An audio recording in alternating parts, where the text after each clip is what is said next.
I feel like one of the main gripes people have with Europa Universalis 5, or Project Caesar as it's known, right, from Tinto Talks, is people just don't know if Paradox Tinto actually listens to the feedback they're getting or not. And I think today we get a pretty clear answer of that. Both with this particular dev diary, we've got the peace talks and aggressive expansion and how exactly that's going to work, presented by Johan. Now, this dev diary here, released yesterday and presented by Johan, answers a lot of questions about peace talks and how exactly it's going to work, how much aggressive expansion you get from provinces, what is the impact of that aggressive expansion, and so on. And yes, in case you're wondering, aggressive expansion is not just a number. Trust, it is not just a number in EU5. I'm gathering from this that AE is going to be way more punishing in EU5 than it is in EU4, like way more punishing. To end a war, you need to negotiate a peace with either the leader on the other side, or if you are the leader on your side, you can negotiate a separate peace with a single independent country on the other side. So that's identical to how it works right now in EU4, basically. One thing that is important to notice is that if you declare war for a war goal to conquer a certain province, then you cannot take any other land unless you take the war goal. Wow. Okay. So it's kind of like, you know, there's some limited war goals in EU4 where, unless, for example, you get your independence, as is for the Independence War in EU4, after you've granted yourself independence, you can take provinces as it stands in EU4. It's going to be similar in EU5, except it applies to conquest wars. That means that if you declare war with the Conquer CB, you are forced to take your targeted province before you decide to take any other provinces. So keep that in mind. I don't know what to say about this. I think it's very restrictive. I'll be honest, in E4, these types of CBs where you can take one thing but you cannot take another, like for example the humiliation war goals, right, where you can only either take show a strength, which gives you 100 of each mana points, or alternatively, you can humiliate, take money, and so on, and you cannot take provinces. These are really great for balancing things. And as we all know from previous dev diaries already, EU5 is not going to be a blobby game. It's going to be extremely difficult to expand. I also will be touching on the last dev diary a little bit towards the end of this particular video, or middle of the video, because I want to say something, address something from the comment section regarding that. So remind me of that in case I forget. I hope I don't forget. Another thing to note is that you need to be able to have control over the province capital in order to take land. So that means if you have 10 locations in a province and you took your war goal location, but you don't have the capital of that particular province, you cannot take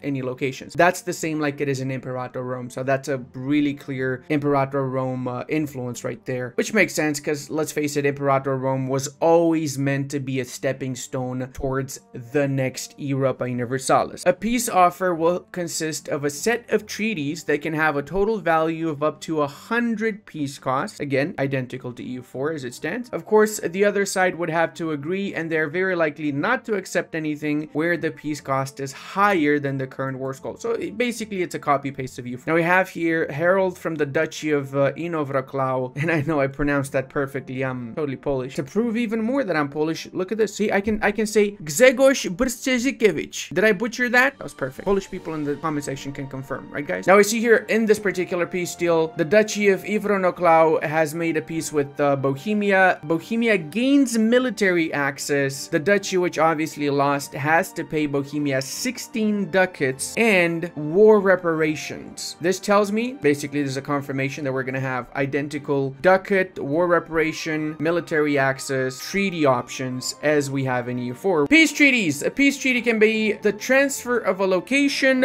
province, or area. So you can get an entire area from the peace treaty. Can you get a claim for the whole area? That is a good question right there. That would be a game changer, because it would allow you to expand a lot faster than you would otherwise. You can also be able to force another country to stop sending privateers. That's new. That's actually new. Or transfer gold to you, or dismantle fortification in a location. We had that before. I don't know why dismantle fortification was removed, but I freaking love this. I'm so happy to see that dismantling fortifications is a peace option again, because hear me out. One of the most important things that happened in my ancestors' lands, the Principality of Moldova, back when it was ruled by Stefan the Great. What the Ottomans did after Stefan's death, the Ottomans forced the Moldovans to dismantle fortifications to make it easier to control them, because without those fortifications, the Ottomans could just walk in and do whatever they wanted with no opposition and no strong points from the Moldovan side. So dismantling fortification historically was something used, especially by the Ottomans, not just in Moldova, in multiple locations around them, to have an easier time to control those particular tributaries, vassals, or whatever, right? Humiliation is going to be a peace treaty, and any of the dozens upon dozens of possible peace treaties or projects. Okay,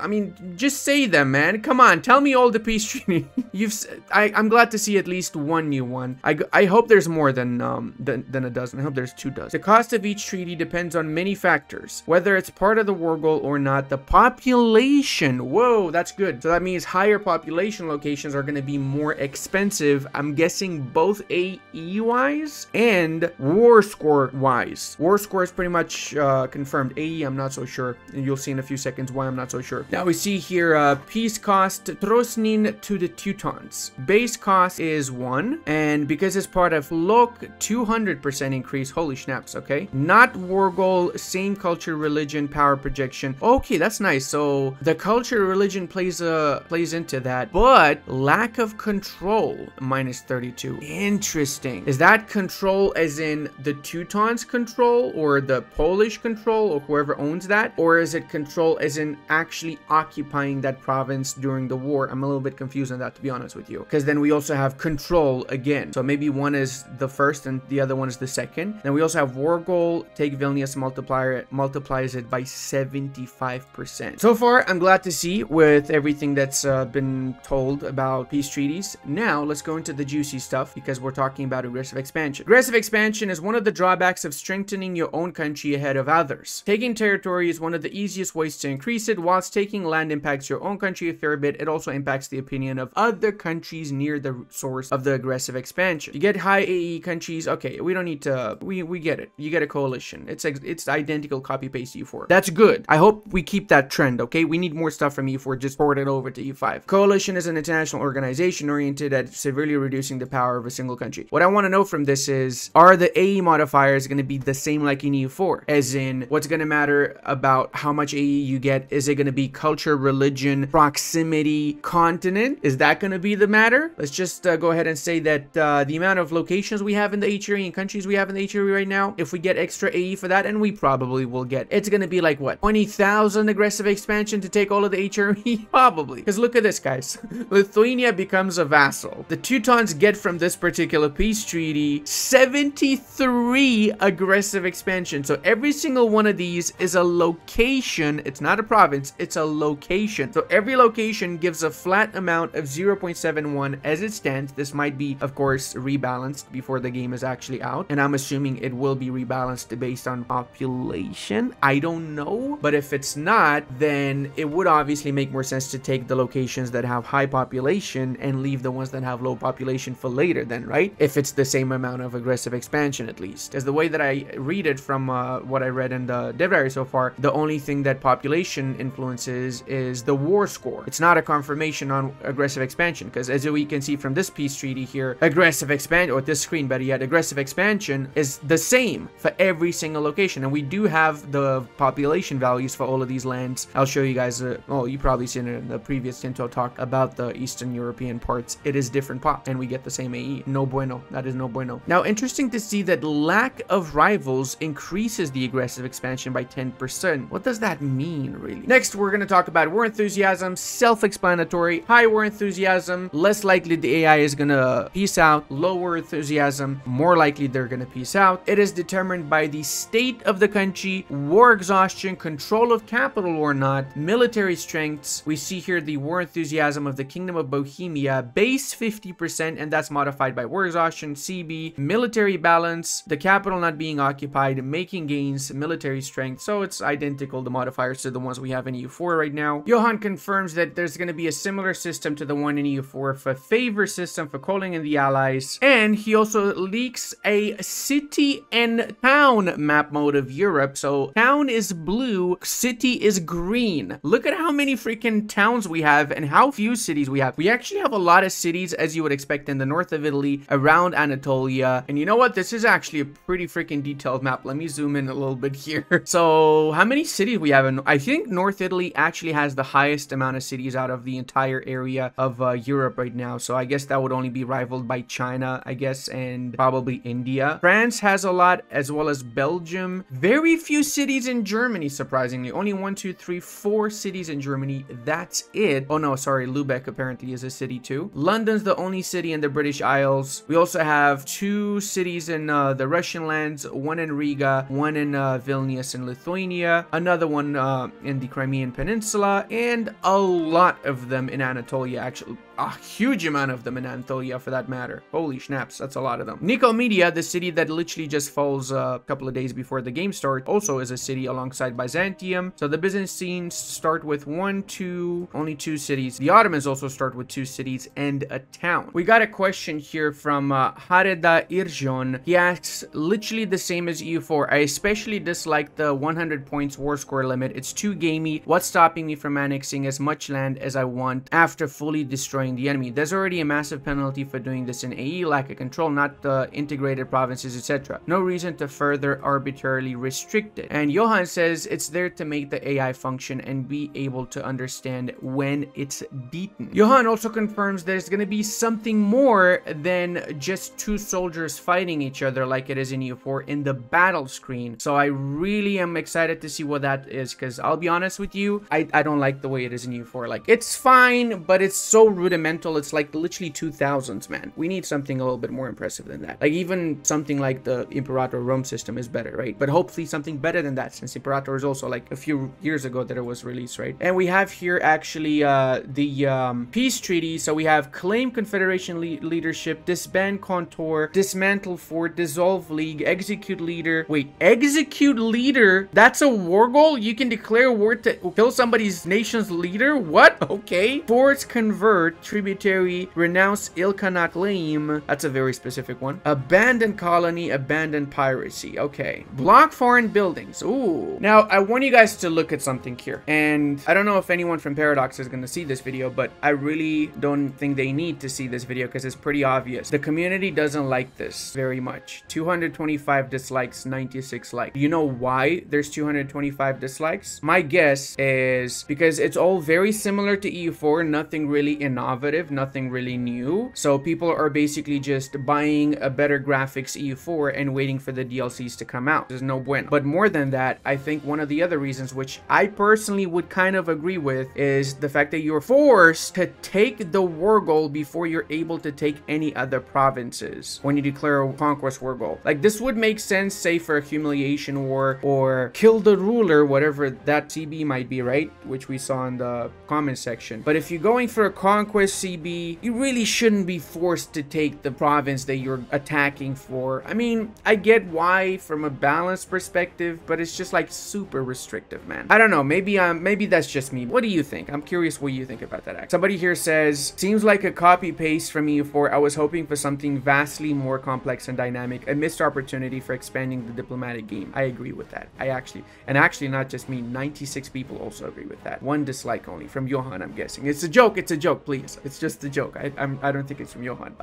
No, but this is spot on with what I think a lot of us are thinking, right? We would like to see a more expanded diplomatic game, as he mentions here. This is a new game after all, right? We do want to see EU4 with better graphics, but we also want to see something new, because end of the day, we're paying for a new game. We're not just paying for new graphics and waiting for the DLCs to make the new game, basically EU4 after 5 years. Not what we want. We want something new, good, and fun. I especially want to emphasize the fun part, because the more I read into these dev diaries, the more I'm guessing this is going to be a very, very try-hard game for the extremely try-hard people in the EU4 community. I'm down for that. I like that. But I know that not everyone's on board with that. Here's something I really like and I'm also going to call out this man's name because he is a genius. It's Morkino. So my man says that you should be able to sweeten the deal by paying the loser for the land you take to make a marginal difference between accepting the deal. So basically, have the ability to trade provinces that each side control, a give and take. Oh my god, yes! In the peace deal, I fully agree that you should have the option of trading provinces, because that actually happened. You know, it actually happened in multiple wars, not just one war, where the winner took a sizable amount of land but gave back some provinces that were under control of the enemy side that they could not regain by the end of the war. That happened a lot. That should be a thing that would make EU5 10 times better than EU4 is, because it's something new, innovative, something that we definitely want to see, something that it's gonna make us happy that we're able to do that. You know, it would be the first grand strategy game in which a peace deal is not a black or white sort of thing. You give me all your shit and that's it. A peace deal is something that's basically a treaty between two nations. Not every single war in history was an unconditional surrender as the Second World War was, okay? It was not like that before. In many cases, it was a give and take. And I have not seen a single grand strategy game that does that. That would be a freaking awesome grand strategy game if they did do that. There you go. Another person said the same thing. Can you add two-sided peace treaties where the defender, if it managed to conquer by itself, will get compensation or gain something like money? I personally think he makes a point here, but the idea is that as an attacker, if you don't actually control the provinces that you want to take, you shouldn't be able to take them. You should only be able to take provinces that you actually occupied in the war, and the losing side, they should be able to take your provinces that they occupied in the war that you did not take back when the treaty is done, or at least have the option to do that, or have the option like the other guy said, right? Give some money for the provinces just to sweeten the deal so you can finish the war a little bit quicker, right? Just a two-way treaty. That is definitely what we want. I know it's going to be really hard to script something like that, but that's, I think, the main thing that most people were expecting from this particular Tinto talk, really. Also, Erbailas makes a really good point. We like to know more about the AE, because Russia, as he gives an example here, defeating some Turkic polity should be very upsetting for the Central Asian cognates, but not so much for the European neighbors. I agree with that. I do think that the way it is right now in EU4, it doesn't make that much sense, the amount of aggressive expansion that is distributed, right? I feel like the same religion and the same culture should be way more important than simply the fact that they're close to you. In fact, one nation hates another nation and you conquer that other nation's lands, you should get no aggressive expansion with the nation that hates them, because they'd be happy you got rid of them, right? That would make sense to me. I don't know how you would script that. That would probably be a nightmare to script, wouldn't it? Also, Johan actually sneak peeks a little bit of the terrain map for us, so you can see in the peace treaty behind this we have Osterod here.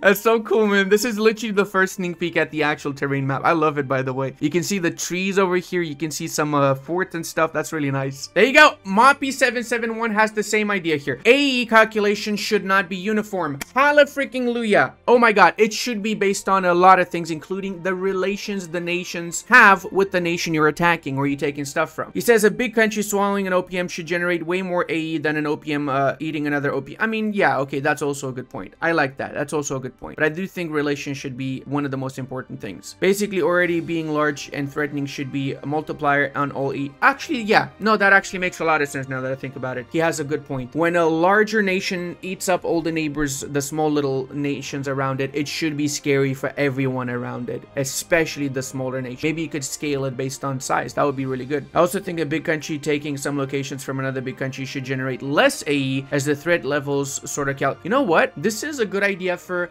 a threat level mechanic, maybe, that would influence the aggressive expansion. There you go. This is an idea maybe Paradox could implement. Who's to say? Saf S99 also says add two-way peace deals, concessions and demands. Yes, exactly. Now, Johan kind of got ratioed on this particular reply here, where Lipsley says, frustrated about EU4 system, frankly, it's a fixed 100-point cap, still same AE effect as it was with no level of nuance. I'm disappointed. And Johan says it was the best system we have made for a grand strategy game. Now, most people disagree with that. Then we have 66 likes and 43. What is this? This is agree. Here's my take on this, right? I do think that this was definitely the best system that you had for a grand strategy game up until now. I agree with that. I like this a lot, actually. I think it is super good. But I do think EU5 is the perfect opportunity for growth, right? And delivering a better system. I'm not saying 100-point cap is to be changed. Keep that, but make it more flexible and make the AE different. So what I was suggesting earlier, AE based on relations between nations, like my homie in the comment section also said, based on the size of the country, make it more variable like that, not just a flat amount regardless of population, relations, etc, etc, like it seems to be right now. And also 100 point cap, if you want to keep that, keep it, but make it two-way peace deal. So this way you can mold that 100 war score cap somehow. And even better, if this is not going to happen, I know it's not going to happen, but I'm just saying if it would ever happen, instead of a 100 points peace deal, why not have an uncapped peace deal? But here's the big but. The amount of land you take or the amount of things that you take would also negatively impact your country. So say if you take way too much land, you would have a system similar to overextension, but not necessarily overextension. Something that would basically collapse your country from having too much lands taken, right? Compared to your size, and just something that would massively negatively impact you to prevent you from taking too much land in the first place. That's something that might be a little bit more difficult to do, and considering the current stage of development for EU5 right now, I do expect that's never going to happen, and I do expect the 100 points cap peace deals to actually be the standard for EU5. Just saying, as an idea, of course. I know it's a little bit late to change that at this point. Bilateral peace deals might not be too late. Fortunately, Johan does say no. I actually just noticed that. I didn't notice that before. Wow. So bilateral peace deals is confirmed. No, it's a little bit disappointing. Oh my god, somebody noticed with the towns and cities map mode changes to the political map mode. Apparently Auvergne is no longer here. They divided Auvergne, they cut it up in pieces. That's really nice, man. Somebody actually took the time to see this. People really love this game, don't they? Already. That's gonna be it for today, boys. I love you all. Take care, and I'll see you in the next one.